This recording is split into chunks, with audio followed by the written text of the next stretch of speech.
Clean wakes up with blood on his hands, a gun on the table, and a hole in his head. Yeah, not your average morning.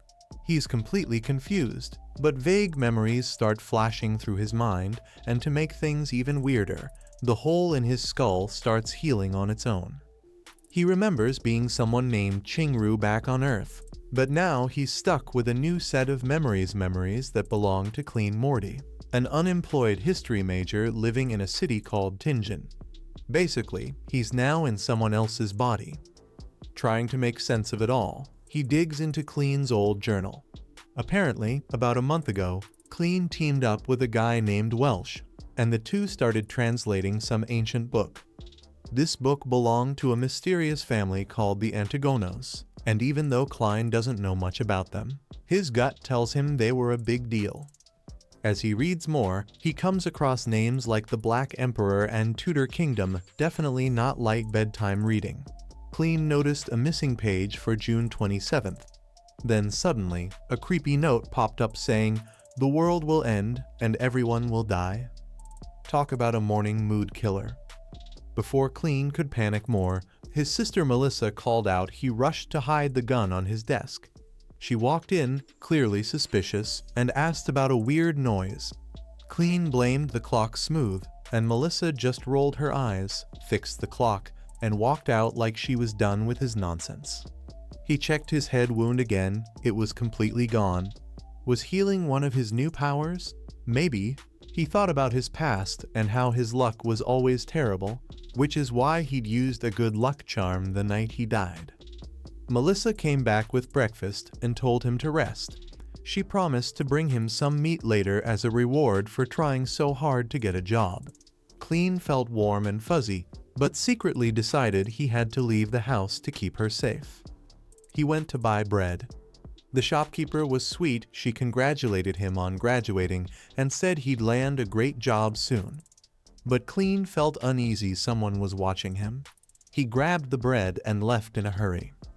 As he wandered through the city, everything looked new and weird, like he'd stepped into a dream or maybe a side quest.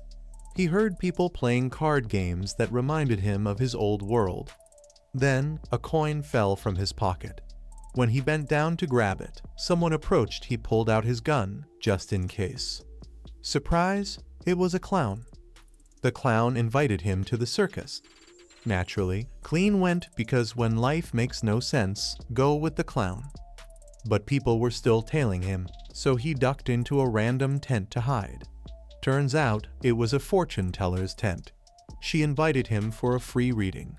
He was suspicious because free usually means trap, but agreed. She asked what he wanted to know. He said, "Past, present, and future, please." She pulled out 3 cards. The first was the Fool, which meant a fresh start. Very fitting. Then, the real fortune teller barged in and exposed the one sitting with Clean as a fake. Right after that, the same creepy guy who'd been following Clean earlier tried to come inside. So, Clean ran home. Back in his room, he set up a ritual, lit the place up with papers and chanting and nothing. Until, bam, headache, voices, red glowing orbs. Clean screamed in pain. He suddenly found himself floating in a strange place surrounded by red and blue sparkles. At the same time, in other locations, a girl and a man were doing their own rituals. They ended up in the same weird space with Clean, her with the red sparks, him with the blue. The girl asked, "Are you the boss here?" Clean was confused but noticed that everything he thought about was actually happening. So maybe he was the boss. He sat on a throne that appeared out of nowhere and said, "You can call me the Fool."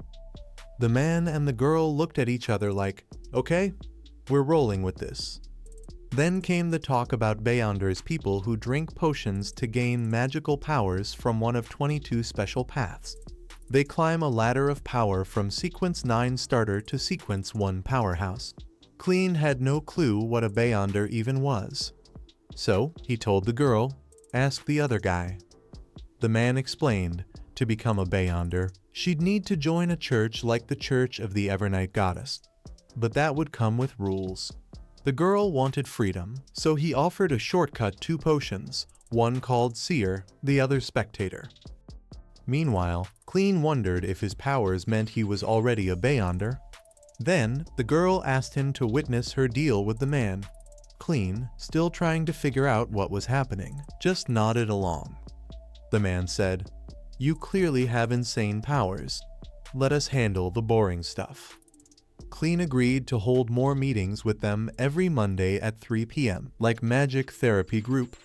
The girl picked the name Justice, and the man went with the Hanged Man, sticking to the tarot theme. Then someone knocked on Clean's door in real life, and the magical world collapsed. He wrapped up the meeting and returned to reality. He realized it wasn't just anyone at the door, it was the police. Panicked, he quickly hid the gun and opened the door, only to be greeted by a detective. Not just any detective, the same guy who'd been secretly following him around town. Klein, of course, pointed this out. The detective just smiled and said, "Let's say I was protecting you." Both detectives stepped inside. Plot twist. They also had powers and were Beyonders, though we only learned that later. Then came the bombshell. Nia and Liz had supposedly committed suicide. Klein was stunned. He did not buy it. The detective said the scene looked like suicide and asked Klein if he had seen anything odd. While they were talking, the second detective casually flipped through Klein's notebook and read a rather alarming line, "Everyone will die." When he asked Klein about it, Klein was speechless. He just sat down and said he couldn't remember anything. The detective then mentioned something even more suspicious. They had proof Klein had visited Mr. McGovern's house on the 27th. Klein, still confused, replied, "You might not believe me, but I only remember what's written in that notebook." The detective informed him that Mr. McGovern had lost a gun, and they were sure it would be found here. Klein didn't even argue. He showed them where the gun was and explained that he had woken up next to it yesterday unconscious and posed like someone who had tried to take his own life. Ever since, his memory had been fuzzy. The detectives said Klein's story lined up with their theory, but they still needed to verify things. So, they were taking Klein to a spiritual medium to read his memories. While leaving, they ran into a scene. A kid stole bread from a bakery and was being chased.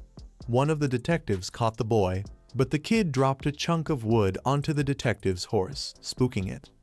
In the chaos, Klein bolted and ran until he could barely breathe. Then, just as water was about to fall on him from above, time froze. Uh-oh, that meant a Beyonder was nearby. Klein made a run for it again, jumped into a carriage, and told the driver to go, go, go. Once they were far away, he told the driver to stop. But surprise, the carriage driver was one of the detectives. Then Klein suddenly woke up again. It had all been a dream, or was it? Because the detective appeared again, introducing himself as Dan Smith from the Nighthawks. And guess what? Dan could manipulate dreams. Dan said, "We're strong at night." Klein was confused. "We," as in multiple personalities. Before he could ask, a creepy girl appeared behind him, put him in a sleeper hold, and told him to relax. Klein passed out. He woke up somewhere strange, greeted by visions of his parents, but then the girl reappeared and interrupted the memory. She was a spiritual medium digging into his mind. She asked about a missing notebook from the antagonist family. Klein had no idea what she meant. When she pressed him about the Dalish and Nia were killed, Klein suddenly pulled out a gun and shot himself. Don't worry, it was all a dream test. He woke up again, and the medium told Dan that Klein was telling the truth. However, some of his memories were just gone, along with the spirits of Lish and Nia. Spooky. The medium warned Dan that this was uncharted territory and very dangerous.